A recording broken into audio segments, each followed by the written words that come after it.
La Belgique va renforcer ses contrôles dans son territoire. Elle veut ainsi lutter contre l'immigration illégale, mais aussi contre ce qu'on appelle l'immigration secondaire. Ça, en réalité, ça concerne des demandeurs d'asile qui ont déjà introduit une procédure dans un autre pays que le nôtre. Et la multiplication de ces demandes, eh bien, elle est interdite, mais elle reste une réalité. La Belgique va donc surveiller ça de plus près. Voici les explications de Laurent Rare.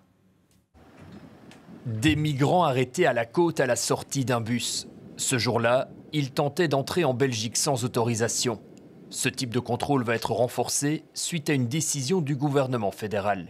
On constate qu'en termes d'immigration illégale, les chiffres continuent à augmenter. On a eu plus de 400 cas d'immigration illégale en plus en juin par rapport à l'année dernière, qui était déjà une année tout à fait exceptionnelle.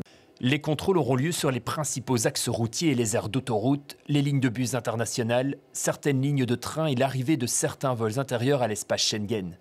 Les autorités veulent contrôler l'immigration irrégulière et secondaire, soit les personnes qui bénéficient déjà d'un statut de demandeur d'asile dans un autre pays de l'Union européenne.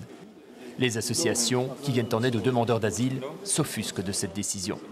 Les situations à Gaza, en Palestine, en Afghanistan, en Syrie, au Congo, dans toute une partie du monde, obligent les gens à prendre la route.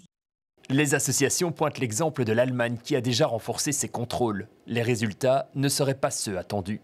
Ce qui a des conséquences, c'est les politiques aux frontières européennes. Ce n'est pas les politiques nationales qui dissuadent des personnes étrangères de se rendre sur un territoire.